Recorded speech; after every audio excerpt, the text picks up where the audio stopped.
तमाम सामीन व नाज़रीन का खैर मक़दम है उर्दू क़वायद की दुनिया में।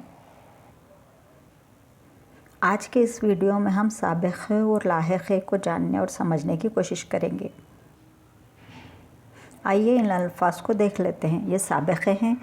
पहला वाला देखिए, बे है, जमा डालकर फिर बाक लिखा गया है और इन दोनों को मिलाकर एक लफ्ज़ बन जाता है जो है बेबाक। इसी तरह से बिला और इजाज़त, दोनों को मिलाकर बिला इजाज़त बन गया। उसके बाद अन, जमा मिला के गिनत, अनगिनत। बा, आसानी, कमज़ोर, बदतमीज़, खुशबू, खुश गुफ्तार। ये सारे वर्ड्स हैं जो साबिक़े हैं। अब साबिक़े कहते किसे हैं, आइए ये जानते हैं। मुंदरजा वाला अल्फाज के दूसरे हिस्से पूरे माने रखते हैं, लेकिन दूसरा हिस्सा पहला हिस्से से मिलकर ही पूरे लफ्ज़ को बामानी बनाता है। इस तरह बनने वाले अल्फाज के पहले हिस्से को साबिक़े कहते हैं। चूँकि असल लफ्ज़ से पहले आते हैं, इसीलिए साबिक़े कहलाते हैं।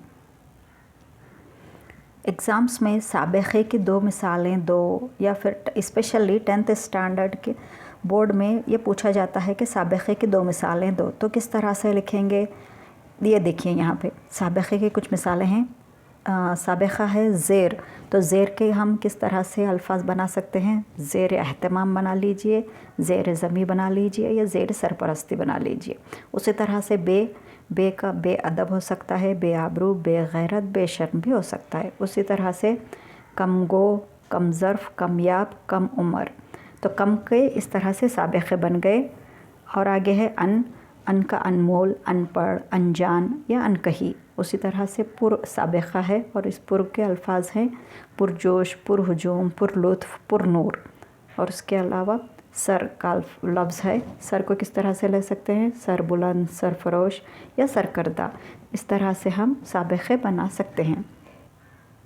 अब आते हैं लाहिक़े की तरफ। अक़ल और मंद, दोनों को मिलाकर लफ्ज़ बन गया अक़लमंद। ताक़त और वर्ग लगाकर ताकतवर, ख़बरदार, कामयाब, चुग़लखोर, फ़ाक़ा ज़दा। लाहिक़े कहते किसे हैं। पहले हिस्से में आने वाले अल्फाज पूरे माने रखते हैं, जबकि दूसरे हिस्से में आने वाले अल्फाज तक़रीबन बेमाने हैं, मगर दोनों हिस्से मिलकर ही पूरे लफ्ज़ को बामाने बनाते हैं। चूँकि असल लफ्ज़ के बाद आते हैं, इसीलिए लाहिक़े कहलाते हैं। एग्ज़ाम्स में आता है कि लाहिक़े के दो मिसालें दीजिए, तो आप इस तरह से बना सकते हैं। यहाँ पे देखिए दान है, तो दान के क्या क्या बनाएंगे आप, गुलदान, पानदान या फिर कूड़ादान। गाह, ईदगाह हो सकता है, इबादत गाह या फिर दसगाह। ख्वा, बही ख्वा, खर्च ख्वा या फिर खातिर ख्वा।